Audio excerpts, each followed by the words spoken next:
Let's see.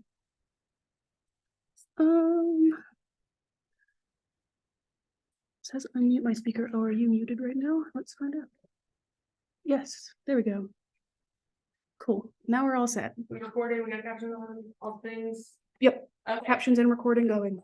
All right, hello everyone. Welcome to today's Students with Disabilities Advocacy Group meeting. Today we will be going over accommodations and what that looks like in higher education. So to get us started, what are accommodations? So simply put, accommodations refer to an alteration of the environment, curricular format, or equipment that allows disabled students access to educational content. So this can look a lot of different ways, and we'll go over what that looks like. But for y'all to know, what protects your right to this in higher education. Title II of the ADA protects this right alongside Section 504 of the Rehabilitation Act of 1973. After this meeting, when we send the wrap up, all of that, I'll be including those links, because let's say get a situation where you got to advocate for that right. It's good for you to know that law and be familiar with it. But if you're familiar with, I'm sorry, y'all, I'm looking at my notes. I thought I would be able to see this at the same time, but accommodations basically serve to build an equitable classroom. And what this looks like is, I'm blind, and let's say my classmate next to me, they got perfect vision, they got 20/20 vision. We are not on the same level playing field when we come into the classroom. Objectively, I have a quote disadvantage. So accommodations essentially serve for me to be put on the same level playing field as my perfect sighted classmate. And that's what we kind of try to utilize in the classroom. And some examples of what this can look like, this can vary from assistive technology like screen readers or ASL interpreters or captioning, things like extra time on tests or peer note takers, and these are just a couple of examples. I was going to ask, for those of us who do have accommodations in this meeting right now, what do your accommodations look like? Would you be willing to share what those look like? I'm trying to remember mine. I'm like picturing the letter in my head. I know for me, for my blindness, I don't have to use a Scantron when I take tests because I can't see well enough to bubble that in. I take the test on actual paper and someone else fills out the Scantron for me, for example. For my ADHD, I get extra time on tests to kind of compensate for that focus deficit. But those are just a couple examples. It can look a lot of different ways. There's also the really cool software that they gave you. Yes, as a blind student, I was given basically a software that would enable me to put my class PowerPoints into the software and take notes that way. I can't really see well enough to take notes on paper anymore. And it audio records, you can type in like, here's a little pinpoint note on this part of the like timestamp and whatever. It's really cool. So a lot of this technology can just be a really cool tool to, help a disabled student in the classroom with something that a non-disabled student probably wouldn't have to be processing in the same way. But who can access accommodations? So accommodations are available to students with any kind of a disability. And this is defined by the ADA as, any sort of physical or mental impairment that impacts a major, what's the word I'm looking for, that impacts you day to day.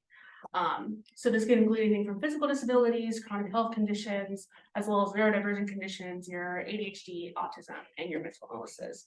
I know a common misconception is a lot of people don't know that you can get accommodations for mental illness. This is 100% something that you can utilize and should utilize if you think it would benefit you in the classroom. But what does this process look like? How do we actually get accommodations and make them work to the best of their ability? So at Georgia Southern, this starts with a voluntary declaration of disability. This is basically just a Google form where you'll give all your information, what your diagnoses are, all of this. And after that, you'll have an intake meeting with the SARC office, and that's where you talk with someone that is in staff at SARC, and you talk with them basically, what do these accommodations look like? What can I use best? And I feel like this is where, at least for me, this was where I started having some trouble trying to figure out what worked best for me. I didn't know what accommodations were available. I didn't know what would work best for me and my ADHD, because that was the first sort of accommodation that I started filing for in my college career. What's up, Greg? So like versus I'm at a completely different kind of platform for this because I'm already working with a mental health professional, and we have already started like drafting what kinds of accommodations we might be asking for and our like defense basically for why we're asking for these. So like that's definitely a really helpful tool to have at your disposal if you are able to, is to like to already be working with somebody who's on your team to figure out what you should ask for. Yes, because when it comes to these accommodations in the classroom, I know in my experience anyway, I went in, I said, hey, I have ADHD, I was just diagnosed 5 minutes ago, what can I get here? What can I get in the classroom to help me? And I had no idea what would work best for me. And I really recommend for all students who, are going into this to really go in to ready to be your best advocate. No one knows your disability better than you do. You know what you need best, but I know a lot of this process can seem really intimidating because it's like, where the hell am I supposed to start? And something that I know the nonprofit is going to be working on is basically a huge directory of what accommodations are available, what does this actually look like? Because that resource isn't really out there quite yet. There is one resource called the Job Accommodation Network, where those are specifically looking at accommodations within employment, but that can give you some idea of what accommodations can look like. Those are more focused towards employment, but can still give you an idea for now. Definitely a good foundation to try to start building some of yours. Absolutely.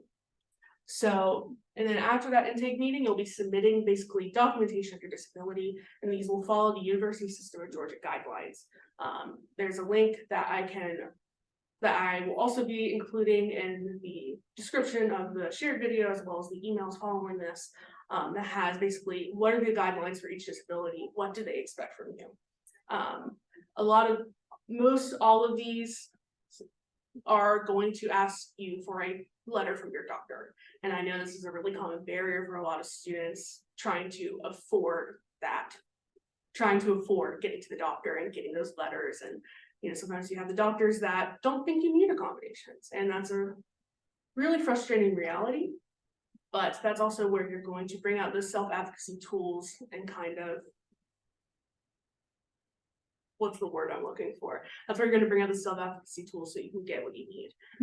But that's definitely, if you're in a situation where you need accommodations and you're having trouble getting that documentation, there are resources out there.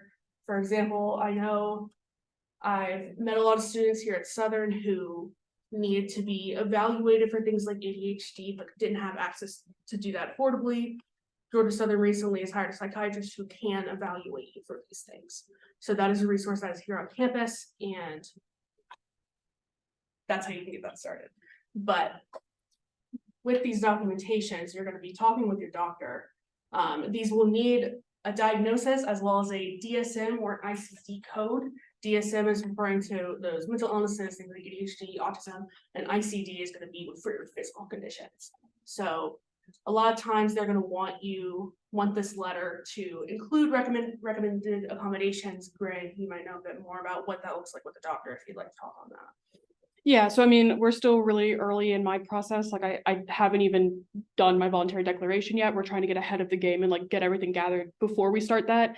But basically what we have done is we have looked at, okay, so we know my diagnoses are ADHD and autism, and we've looked at what are the like major limitations that I have, because we don't want to like, we need to be able to say like the quote unquote symptom of the condition that needs the accommodation. So like, for instance, I have a really difficult time with sitting still in a class for too long. And now that I'm in my master's program, I have 3-hour classes.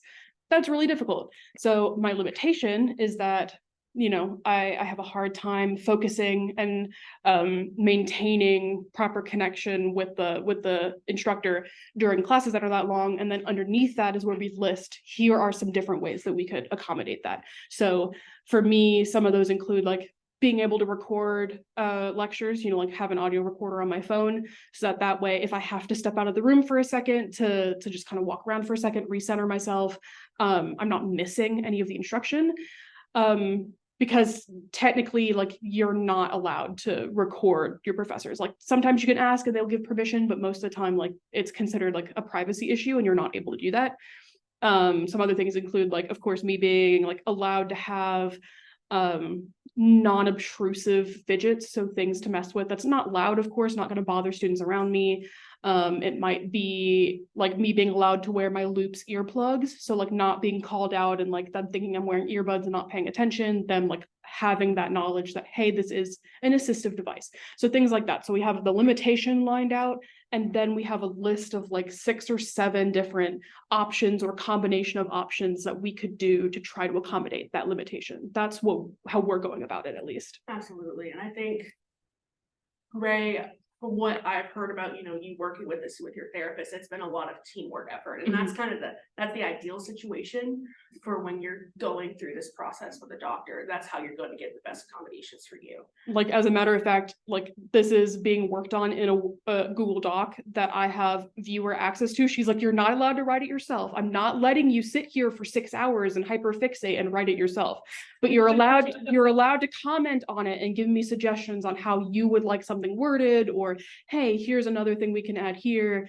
So like, it's not even just like in our weekly meetings that we're working on it. It's like I can look at that anytime that it pops into my brain, like, oh, hey, here's another idea. I can comment on that and she can go ahead and start working on that, which is really cool. Yeah, and I know like just when you were talking about, the accommodations and like what this means in the classroom. I know for me, I have a specific accommodation that allows me to have a laptop in class.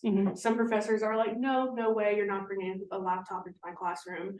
But I'm allowed, it's like, I'm allowed that either way because I don't have another way to take notes. I'm too blind to do it another way, essentially. And that's really making sure that I'm able to get what I need. You would kill about 5,000 trees trying to write notes on your own. Just large. Yeah. Yeah.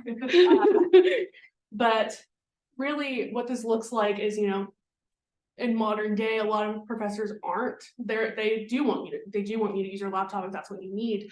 But when you have that somewhat situation where a professor doesn't want you to have that, that's where this accommodation letter comes in as an insurance policy. Yeah, you want to go ahead and have the fail safe, like even if you don't expect it to be an issue. Like Jill and I are in the College of Behavioral and Social Sciences, and normally these professors are extremely understanding about mental health and disability and that kind of stuff. But that doesn't mean there's not going to be some random professor within the department or in a different department that might try to be, a little bit combative. And so it's like, it's good to go ahead and have that so you don't have to waste time and like struggle until you like get a new accommodation added. Absolutely. And I know for me, when it comes to, we have these dynamic disabilities like chronic illnesses where that symptomology looks different day to day, mental illnesses that looks different day to day. So every day, maybe you won't need that certain accommodation in every single class, but it's there for when you need it. And that's really important to kind of ensure your education and ensure that you're learning the best way that you can. But after this documentation aspect, SARC and the Regents Center for Learning Disabilities will review that documentation and go from there.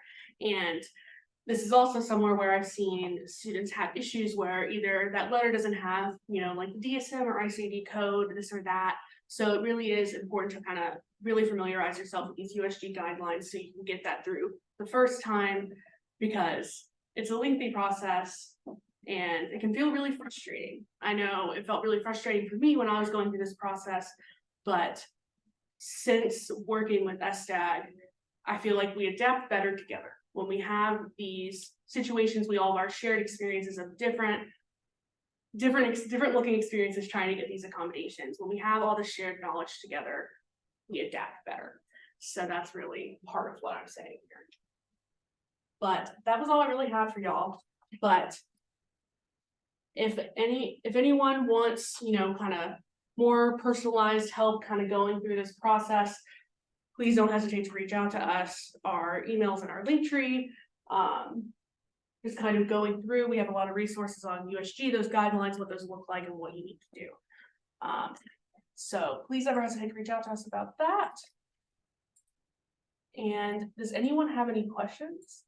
Otherwise, our extra credit people can check in with Ray or comment in the Zoom.